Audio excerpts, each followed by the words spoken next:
When we backpacked, we spent at least half of our nights in darkness. And worse than the dark, we spent it without any fan or air conditioning. It gets extremely hot in the Philippines, and when the power goes out, I become a pretty unhappy camper. In addition to this, if you're planning to do anything like I do as a YouTuber, uploading is basically a no-go. The internet speeds are so slow, and it will drive you mad.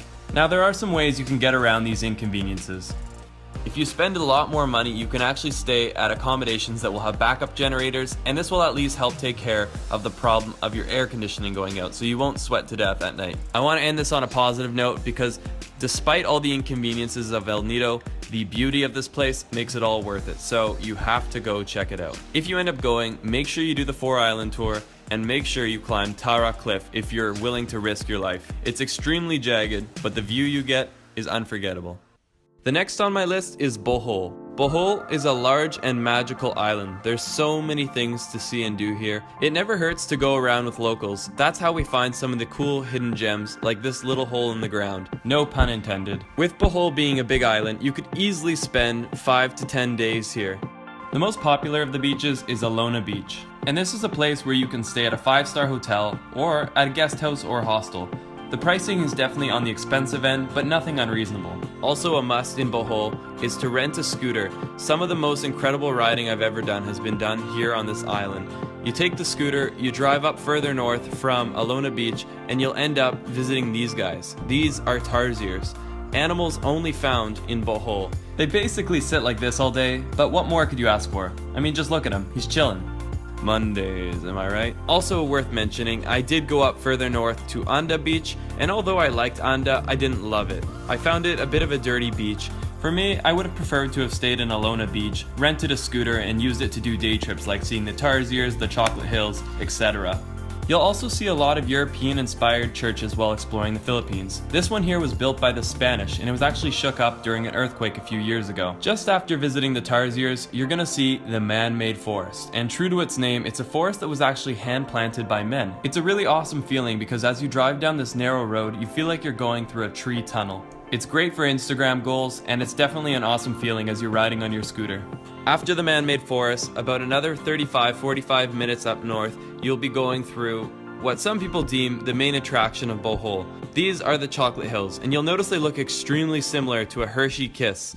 I don't know if that's why they've been called that, but the name is definitely fitting.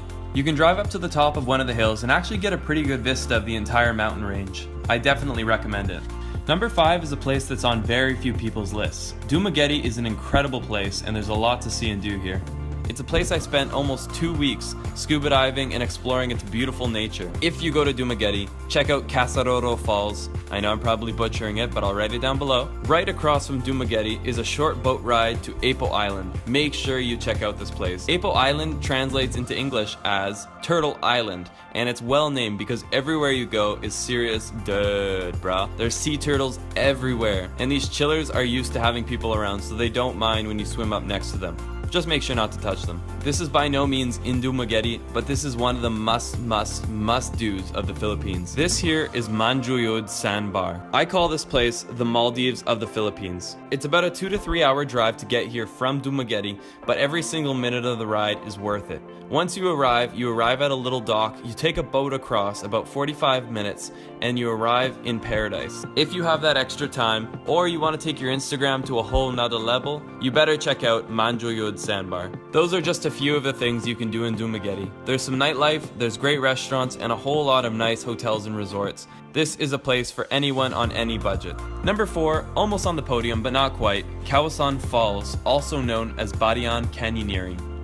Now, before I even get into this, if you're not too afraid of heights and you're not afraid to get wet, this is one of the coolest things that you can do in the Philippines.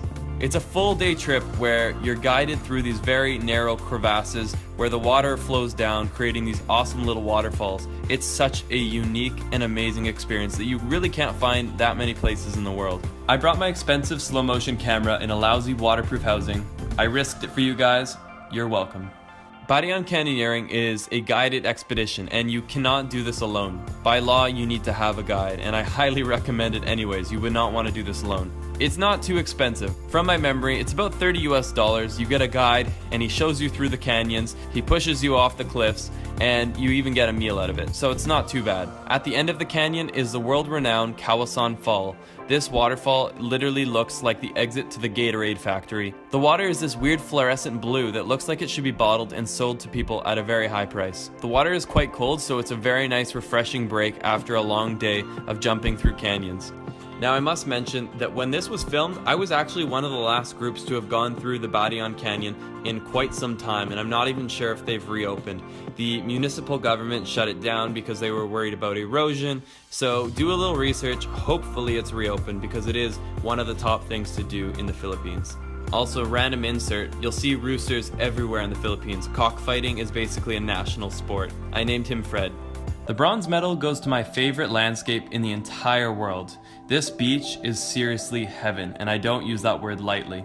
It is my favorite. And I'm honestly blown away that to this day, Nakpan has not been developed as a resort town. This is the most incredible landscape that I've ever seen.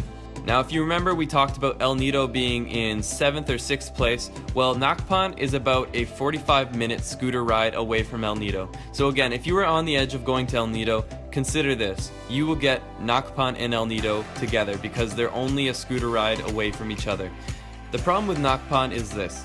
Because it's such a beautifully untouched landscape, there's nothing on it. There's really only a couple guest houses with which they have no electricity after a certain hour. I think it's after 6 p.m. You have two options. You can either rough the heat and stay in a very basic guest house on one of the most beautiful beaches in the entire world, or you can just rent a scooter from El Nido and drive back to your hotel, resort, wherever you're staying in El Nido. But one of the most epic day trips you'll ever do. This island here is my silver medal. It's probably my favorite island in the entire world, and it's easily the best island in the Philippines. It is the definition of exploring, getting lost, and seeing things that few others have ever seen before. Bantayan Island is basically like Boracay before Boracay blew up. It has the beauty that will one day become a developed area, but for right now, this is a place that you can experience to yourself. There's so much to do here, from exploring the jungle to exploring the beautiful beach that surrounds the entire island. There's even goats that freely roam. This is Jerome. Definitely check out the mangroves. They're these little trees that grow on the water. Go explore the other side of the island where there's literally no identifiable landmarks. Just beautiful untouched nature and so many kids just playing on the side of the road. Definitely say hi to them. They really appreciate it and they're a lot of fun to hang out with. I joined a few kids in playing some basketball and it was definitely one of the highlights to my day. It wouldn't be a perfect island experience without a perfect sunset, and Bantayan certainly has a lot of them. In fact, the Philippines has plenty of them. I don't think I've seen more beautiful sunsets in my entire life. You really start to take them for granted because every single night you get a sunset that could easily be one of the most beautiful you've ever seen. Now, I don't want to call it the winner because everyone's a winner, guys. But just kidding, this is the winner of my top 10 of the Philippines, Coron. Coron is definitely not the easiest of places to get to. It's pretty far north. In fact, it's even farther north than El Nido. It's more inaccessible than El Nido, and it can definitely be a bit of an expensive place to visit because it's so inaccessible. You either take like a 5-hour ferry from El Nido, or you can fly directly from Manila. Definitely expect to pay top dollar because the flights aren't cheap. This is not a cheap place to go. Now it's time to show you why you're willing to spend your money to come here and why you're willing to deal with the inconvenience of getting here. Coron is simply out of this world. I can't compare it to anything, to be honest. It's like New Zealand and Africa had a baby, and it was beautiful. As always, my favorite thing to do is rent a scooter. It's the first thing I do whenever I get to a new place. Get a scooter, go explore this island. You will be blown away. Now I must say that the roads we took on our scooters were basically like off-roading. There was some very loose gravel, some huge rocks that we were driving over, but the feeling of exploring where few have explored before was so worth it. Similar to Bohol, they have mountains that look like the Hershey Kisses. They're not called the Chocolate Hills, but they're very similar looking. When we drove down this road, we probably didn't see tourists for the entire day. This might sound scary to some of you, but it's one of the most amazing things. The local Filipino people are some of the friendliest and most accommodating people. Definitely don't take that as a bad thing. It's an incredible feeling of truly getting lost in a place that you've never been before. Now, after exploring the rural side of Coron for the day, we went to the more touristy spots. There's these beautiful hot springs where people generally come for sunset. If you come here around 5 p.m., you can definitely expect to see tons of other travelers. It's a really cool way to meet people. The next day, my girlfriend and I and a couple of friends rented kayaks, and we went and kayaked all the way across to a set of islands. Now, I don't know if I recommend the kayaking because it truly was a very, very, very, very, very difficult workout, but it's good to stay in shape while traveling, so maybe this is the best option for you. There's also the option to do island tours similar to an El Nido, so maybe check that out if you don't want to go through excruciating heat in a kayak. But when we made it to the other side, the work was so worth it. Similar to the landscapes of El Nido, you have the jagged cliff sides, the incredibly blue water, and the feeling of being cut off from the rest of the world. It's extremely energizing to do that every now and then. These are among some of my favorite drone shots I've ever captured. Thank you, Korun. This is Laura looking graceful, but then she got bit by a fish.